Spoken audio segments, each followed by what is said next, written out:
John Hilsenrath just got out of the room where that press conference was. He's the Wall Street Journal's chief economic correspondent and arguably the best reader of the tea leaves at the Fed. John, right to it. What jumped out at you here? Well, what jumped out at me is that the Fed is becoming increasingly uncertain about where rates are going, not just in the next few months, but over the next 2 or 3 or even 4 years. The real motion in today's whole press conference and the statement was that they lowered their projections for where they think rates are going to be in the long run. They lowered them down from 3.25% to 3%. They lowered their projections for where they think rates are going to be at the end of 2018 from 3% to around 2.25%. And they lowered their projections for where they think rates are going to be at the end of 2017. John, John, how can they see that far out? That sounds crazy to me. Well, so this is my point. No, this is my point.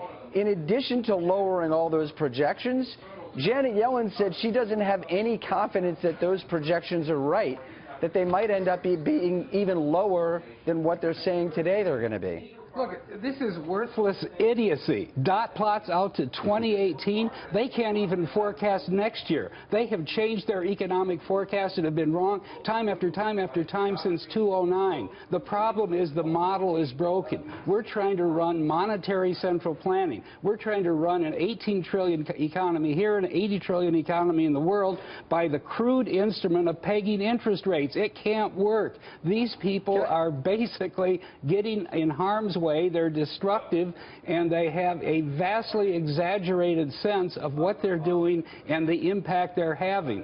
This is dangerous. This is a very dangerous time. Go ahead, John. I just want to say one thing. Is I know there's a lot of people out there very frustrated with very low interest rates, but I think we also have to think about the counterfactual. What would the world look like if the Fed went ahead and raised interest rates?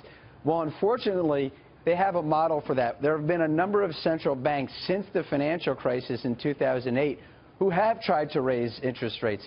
The ECB tried to do it. There was a big fight in Sweden when they tried to do it. The Israelis tried to do it. And you know what? Every single central bank that's tried to raise interest rates in this environment has had to turn around. And let me just finish this point. A number of those central banks have now gone into negative territory.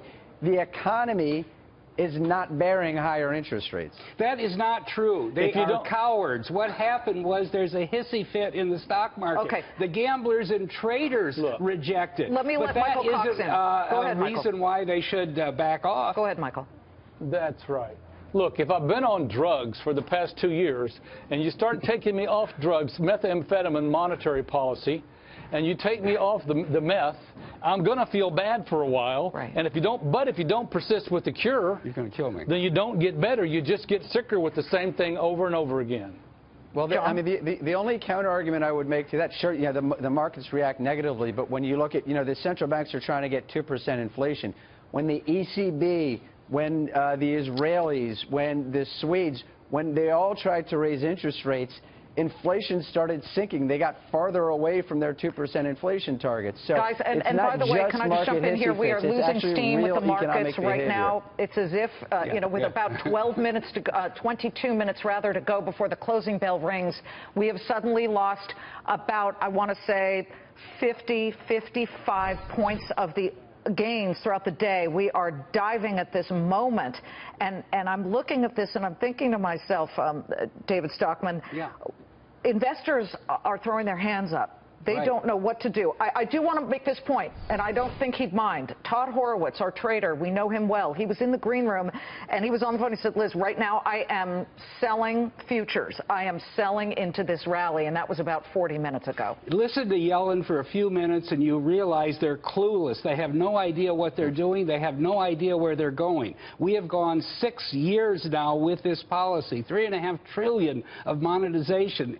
As I said, zero interest rates for 90 months. It's not worked. So therefore, anybody who's thinking about this should say, This is dangerous. Get out of harm's way. With all due respect, and Michael, I want your thought on this. You're leaving out of the account the fact that there's some great American businesses right now that are less expensive if the stock market is selling off today at the moment. And we're not quite selling off. The Dow is still up 10 points. But there are still great companies with good yields. So why should we listen to David Stockman and get out of all stocks? Oh, I don't think you need to get out of all stocks. I think you need to very carefully choose those.